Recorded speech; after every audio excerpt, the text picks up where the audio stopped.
o'sha 2-may kuni maktabimizda ochiq eshiklar kuni tashkil etildi va shu munosabat bilan umumta'lim maktablarining 4-sinf o'quvchilari tashrif buyurdi.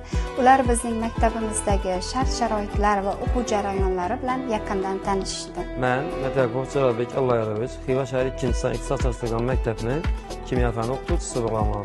Maktabimizda ochiq eshiklar kuni munosabati bilan shu maktabimizda o'qish qiziqishini bildirgan o'quvchilar ekskursiyaga keldilar va ekskursiya davomida bizlar darsimizda o'quvchilar bilan olma tarkibini aniqlash hamda kraxmalli yodga ta'siri mavzularini o'rganib turdik, amaliy ishni bajarib turdik.